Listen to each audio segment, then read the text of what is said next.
Welcome to SVR academy. ఈ వీడియోలో మనం జాబ్ చేస్తూ గ్రూప్ 2 మెయిన్స్ ప్రిపేర్ అయ్యే వాళ్ళ గురించి, వాళ్ళ టైం టేబుల్ గురించి అండ్ తక్కువ టైం ఉందని ఫీల్ అవుతున్నారు దాని గురించి పూర్తిగా మాట్లాడదాం. ఈ వీడియో చివరి వరకు చూసినట్లయితే మీకు పూర్తిగా ఒక అవగాహన వస్తుంది. ఈ వీడియో చివరి వరకు చూడండి. జాబ్ చేస్తూ ప్రిపేర్ అయ్యే వాళ్ళు కాకుండా మిగతా వాళ్ళకు కూడా కొంత ఇన్ఫర్మేషన్ అనేది మీకు బాగా ఉపయోగపడుతుంది. అయితే ఎక్కువ మంది ఫస్ట్ నుంచి కూడా, అంటే సిలబస్ రిలీజ్ అయిన దగ్గర నుంచి ఇప్పటి వరకు కూడా ఎక్కువ ఫీల్ అవుతూ వస్తుంది ఏంటంటే అండి, తక్కువ సమయం ఉంది మాకు అనుకుంటున్నారు. కానీ మీకు లాంగ్ టర్మ్లో ఆలోచించినప్పుడు తక్కువ సమయం అనేది మీరు ఒక డేని కన్సిడర్ చేస్తున్నారు. మీకు ఒక రోజులో తక్కువ సమయం అంటే మీకు 4 గంటలు ఉండొచ్చు. కానీ అది లాంగ్ టర్మ్లో కనుక మీరు తీసుకుంటే అది ఎక్కువ గంటల్లాగా మీకు కనిపిస్తుంది. మీరు కనుక కాలయాపన చేయకోకుండా ఈవెన్ ప్రిలిమినరీ అయిపోయిన దగ్గర నుంచి కూడా ఇప్పటి వరకు ఫస్ట్ మనం జూలై 28 అనుకున్నాం. జూలై 28 అని అనుకున్నప్పుడు అప్పటికే 2-3 నెలలే తక్కువ టైం అని అనుకున్నారు. కానీ అది పోస్ట్ పోన్ అయింది. ఇప్పుడు ఎప్పుడు జరుగుతుంది? ఇంకొక 3-4 నెలలకు కూడా ఎక్స్టెండ్ అయ్యే అవకాశం ఉంది.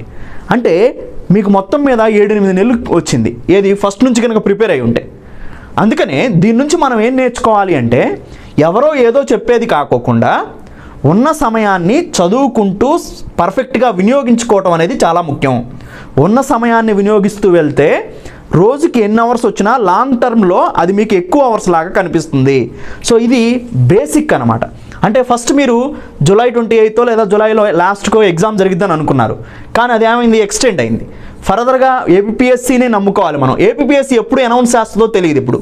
సో కొంత టైం అయితే మనకు ఉండేలాగా క్లియర్ కట్గా కనిపిస్తుంది. ఎందుకంటే బోర్డు ఫామ్ అవ్వాలి, ఇంకా కొత్త చైర్మన్ని మిగతా వాళ్ళందరినీ అపాయింట్మెంట్స్ జరగాలి, మళ్ళీ వాళ్ళు న్యూ డెసిషన్స్ తీసుకోవాలి. సో ఉన్నదాన్ని మళ్ళీ రివ్యూ చేసుకోవాలి. సో ఇవన్నీ సరికి టైం పడుతుంది. అంటే మీరు ఫస్ట్ ఇక్కడికే ఊహించుకున్నట్లయితే ఒక 2-3 నెలలు టైం వచ్చింది ఫస్ట్. ఇప్పుడు మళ్ళీ కలిపితే ఒక 4-5 నెలలు టైం వచ్చింది. మొత్తం 8-9 నెలలు టైం వచ్చింది ఫస్ట్ నుంచి కనుక ప్రిపేర్ అయి ఉంటే. అంటే మీరు తక్కువ సమయం అనే ఒక నెగిటివ్ కాన్సెప్ట్ని బ్రెయిన్లో పెట్టుకుంటున్నారు కాబట్టి మీరు అచీవ్ చేయలేకపోతున్నారు. అందుకే దీనికి సొల్యూషన్ ఏంటి, ఏం చేయాలి అంటే, ఫస్ట్ పాయింట్, మనకి ఎగ్జామ్ జరుగుతుంది కాబట్టి దానికి ప్రిపరేషన్ అనేది మనం కంటిన్యూ చేస్తాం. ఆ ఎగ్జామ్ రాస్తాం, మనం కన్ఫామ్గా రాయాల్సిందే.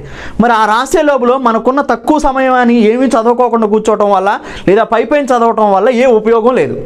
అందుకని ఏం చేయాలి? ఉన్న సమయాన్ని పర్ఫెక్ట్గా వినియోగించుకునే పద్ధతుల కోసం వెతకాలి. కనీసం మీరు అట్లీస్ట్ ఒక రోజులో 4 గంటలు కనీసం స్పెండ్ చేయగలుగుతారు. మినిమం ఎవరైనా స్పెండ్ చేయగలుగుతారు. మార్నింగ్ 2 అవర్సో ఈవినింగ్ 2 అవర్సో కన్ఫామ్గా దొరుకుతుంది. అట్లీస్ట్ మినిమం 4 అవర్స్ 24 అవర్స్లో ఈవెన్ జాబ్ చేసినా కానీ మీరు స్పెండ్ చేయగలిగే క్యాపబిలిటీస్లో ఉంటారనమాట. ఆ 4 అవర్స్ని వినియోగించుకొని మనం సబ్జెక్ట్స్ అన్నిటినీ కూడా ఒక పర్ఫెక్ట్ వేలో ప్రిపేర్ అవ్వచ్చు. నేను ఎగ్జాంపుల్గా చెప్తున్నాను. సపోజ్ ఎస్వీఆర్ అకాడమీలో ఉన్నటువంటి జాబ్ చేస్తూ ప్రిపేర్ అయ్యే స్టూడెంట్స్ ఉన్నారు. వాళ్ళు ఎలా ప్రిపేర్ అవుతున్నారు అనేది మనం ఒకసారి చూస్తే, వాళ్ళకి మనం చెప్పింది 4 అవర్స్ మినిమం, 4 to 5 అవర్స్ ఉంటుంది కన్ఫామ్గా చాలామందికి. నేను మినిమం అట్లీస్ట్ 4 అవర్సే తీసుకుంటున్నాను. ఈ 4 అవర్స్ తీసుకున్నప్పుడు ఈ 4 అవర్స్ని ఎలా మనం వినియోగించుకోవచ్చు? నేను ఎస్వీఆర్ అకాడమీ వీడియోస్తో కనుక కలిపి చెప్పాను అనుకోండి, మీకు ఈజీగా అర్థమవుతుంది. ఎకానమీ తీసుకుంటే, ఎకానమీ అనేది 30 డేస్ మనం ప్రిపేర్ అవుతాం అనుకోండి. ఒక 30 డేస్లో ఎకానమీని కంప్లీట్ చేయొచ్చు, అట్లీస్ట్ 4 అవర్స్ తీసుకున్నా కానీ. 30 into 4 అవర్స్ 120 అవర్స్ వస్తుంది మీకు ఒక 1 మంత్కి. సో అంటే ఎకానమీ 1 మంత్ కనుక మీరు కంటిన్యూగా ఎస్వీఆర్ అకాడమీ వీడియో, సింపుల్గా ఏం లేదండి, ఇచ్చినటువంటి వీడియోని ప్రిపేర్ అవ్వండి. ఆ వీడియో కుదిరితే రన్నింగ్ నోట్స్ రాసుకోండి, కుదరకపోతే ఆ వీడియోని చూసి మీరు చాలా షార్ట్ నోట్స్ రాసుకోండి. దాని తర్వాత రివిజన్కి కూడా మీకు టైం సరిపోయేలాగా ఉంటుంది, టెస్ట్ కూడా రాసుకోవచ్చు.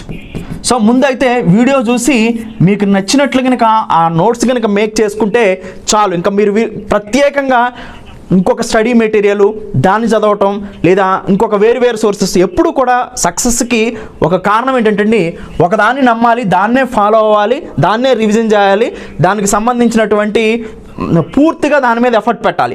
అంతేగాని నేను ఒక వీడియో క్లాస్ చూస్తున్నాను, దీన్ని చూడకోకుండా దీంట్లో ఉన్నటువంటి సారాంశాన్ని పూర్తిగా పట్టించుకోకుండా నేను ఇంకొకటి ఏదో పక్క వాళ్ళు చెప్పారనో, పెద్దవాళ్ళు చెప్పారనో, సో వాళ్ళు చెప్పారనో, నువ్వు ఈ తక్కువ టైంలో చదవలేవనో, ఇవన్నో ఒక బుక్ కొనుక్కోమని చెప్పడమో, ఇలాంటివి కాదండి. మీరు ఒక సోర్స్ని, ఇప్పుడు ఎస్వీఆర్ అకాడమీ సోర్స్ని ఫాలో అవుతున్నారు, ఈ సోర్స్ని మీరు కంటిన్యూగా ఫాలో అవ్వాలి. సో దీన్నే పర్ఫెక్ట్గా నమ్మండి, దీన్నే మీరు రివిజన్ చేయడానికి ట్రై చేయండి. అప్పుడు మీకు పక్కాగా ఒక వ్యూ వస్తుంది అనమాట. అంతేగాని ఒకటే మ్యాటర్ని 10 సార్లు చదవటం, 10 సోర్సుల నుంచి చదవటం వల్ల మీరు వ్యూని మర్చిపోతారు. సో అందుకని సపోజ్ ఎకానమీ మినిమం 120 అవర్స్ అంటే ఈజీగా చదవచ్చు, మళ్ళీ రివిజన్ కూడా చేయడానికి అవకాశం ఉంటుంది. సపోజ్ ఎకానమీలో ఇప్పుడు రీసెంట్గా కొంచెం యాడ్ చేస్తాను నేను. ఇప్పుడు వరకు ప్రిపేర్ అయ్యే వాళ్ళు ఇంకా ఏం చదవాలి అంటే, ఇప్పుడు Indian economic survey, Indian budget వచ్చిందండి, అవునా? దాంతోపాటు ఫ్యూచర్లో AP economic survey, AP budget కూడా వస్తుంది. ఆల్రెడీ ప్రీవియస్లీ మనం అప్లోడ్ చేసాం ఇవన్నీ కూడా. ఈ ఇయర్ మళ్ళీ ఇప్పుడు Indian economic survey, Indian budget వచ్చింది కదా. ఈ Indian economic survey, Indian budget అనేది మోస్ట్ ఇంపార్టెంట్ డాక్యుమెంట్స్ అండి. మనం హైలైట్స్ని, ఓవర్ వ్యూని ఆల్రెడీ ఎకనామిక్ సర్వే ఒక 1 అవర్ పైన, బడ్జెట్ ఒక 1 అవర్ పైన రివ్యూ ఇచ్చాం.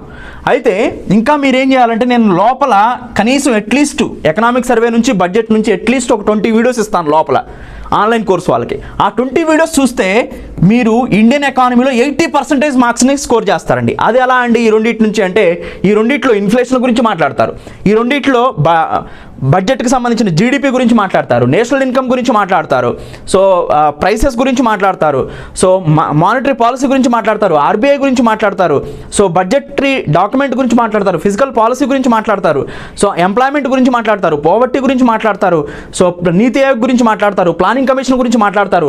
అసలు దీంట్లో లేనిదంటూ ఉండదండి. అందుకని ఎకనామిక్ సర్వే, బడ్జెట్ అనేది most important. Even economic survey, budget అనేది సైన్స్ అండ్ టెక్నాలజీ, ఎన్వైరన్మెంట్ టాపిక్ను కూడా ఆర్టిఫిషియల్ ఇంటెలిజెన్స్ గురించి మెన్షన్ చేసింది, అప్పుడు దీంట్లో చదువుకోవాలి. సో తర్వాత ఏపీ హిస్టరీకి సపోజ్ మిగతా ఏపీ ఎకానమీకి సంబంధించి కూడా, ఏపీకి సంబంధించినటువంటి రీసెంట్ ఇండియన్ బడ్జెట్లో 15,000 కోట్లు అమరావతి డెవలప్మెంట్కి కేటాయించారు, పోలవరం ప్రాజెక్ట్ మీద మాట్లాడారు. ఇవన్నీ కూడా మోస్ట్ ఇంపార్టెంట్ డాక్యుమెంట్స్ అండి. వీటన్నిటిని కూడా యాడ్ చేసి చదువుకోవాలి. ఇప్పుడు ఆల్రెడీ చదువుకున్న వాళ్ళు వీటిని యాడ్ చేసి చదువుకోవాలి.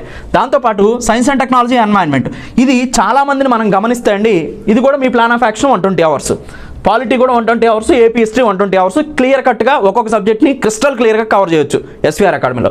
Suppose science and technology, environment తీసుకున్నారనుకోండి, సైన్స్ అండ్ టెక్నాలజీ, ఎన్వైరన్మెంట్ తీసుకుంటే అందరూ బిగ్గెస్ట్ మిస్టేక్స్ కొన్ని చేస్తూ ఉంటారు. వాటిలో ఫస్ట్ పాయింట్ ఏంటంటే, ఫిజిక్స్, బయాలజీ, కెమిస్ట్రీ, ఈ మూడింటిని చదువుతుంటారు. అవి చదవకూడదండి. తర్వాత రెండోది, స్టాండర్డ్ బుక్ చదువుతూ ఉంటారు సైన్స్ అండ్ టెక్నాలజీకి, అది కూడా చదవకూడదండి. బుక్లో నుంచి మీరు చూసారంటే అది శూన్యం, ఎందుకంటే ప్రతిరోజు మారిపోతుంది సైన్స్ అండ్ టెక్నాలజీ అనేది. నెంబర్ 3, ఎగ్జామ్ ముందు ఉన్నటువంటి 6 months మోస్ట్ ఇంపార్టెంట్. ఈ 6 monthsలో వచ్చినటువంటి కరెంట్ అఫైర్స్లో ఉన్నటువంటి major important science and technology, environment ఇష్యూస్ని యాడ్ చేసుకోవాలి. చాలామంది వాదిస్తూ ఉంటారండి, స్టాండర్డ్ ఎక్కువగా, స్టాండర్డ్ చదవాలేమో, ఏమైనా స్టాండర్డ్ ఉంటుందేమో అనేది. స్టాండర్డ్ అనేది ఏముండదండి, మ్యాక్సిమం 90% ఇది కరెంట్ రిలేటెడ్గా అడగడానికి అవకాశం ఉంటుంది. ఆ కరెంట్ రిలేటెడ్ వచ్చినప్పుడు స్టాండర్డ్ ఆటోమేటిక్గా అర్థమవుతుంది. ఇప్పుడు స్టాండర్డ్ అంటే ఎన్వైరన్మెంట్కి మేజర్ స్టాండర్డ్ ఎర్త్ సమ్మిట్ అండి. సైన్స్ అండ్ టెక్నాలజీకి ఒక్కొక్క టెక్నాలజీ, సపోజ్ న్యూక్లియర్ టెక్నాలజీ తీసుకున్నారనుకోండి, అసలు న్యూక్లియర్ టెక్నాలజీలో న్యూక్లియర్ ఫ్యూజన్ ఇంపార్టెంట్. ఇలాంటి కొన్ని స్టాండర్డ్స్ ఉంటాయి. ఆల్రెడీ అవి కంప్లీట్ చేసిన తర్వాత ఎక్కువగా రీసెంట్ టాపిక్స్ వచ్చే వాటిని యాడ్ చేసుకుంటే మాత్రమే మీరు ఎక్కువ మార్క్స్ని వీటిలో సంపాదించగలుగుతారు. నెక్స్ట్ పాలిటీ అండి. పాలిటీలో కూడా current polity important. Standard polity already SVR అకాడమీలో కృష్ణా సార్ డీల్ చేశారు. మీకు లక్ష్మీకాంత్ బుక్ మొత్తం తెలుగు, ఇంగ్లీష్ మీకు ఆల్రెడీ సోర్స్ ఉంటుంది లక్ష్మీకాంత్ బుక్. ఆ బుక్ని కనుక పూర్తిగా చదివినట్టయితే ఈవెన్ 0 నుంచి 100% వరకు ఒక్క క్వశ్చన్ కూడా మీరు మిస్ అయ్యారు. స్టేట్మెంట్ వైజ్ క్వశ్చన్లు అడిగేటప్పుడు మొత్తం లక్ష్మీకాంత్ నుంచి ఎక్కువ అడుగుతుంటారు, సివిల్ సర్వీస్ కూడా. అందుకని లక్ష్మీకాంత్ బుక్ మొత్తాన్ని క్లియర్ కట్గా, క్రిస్టల్ క్లియర్గా చెప్పించాము.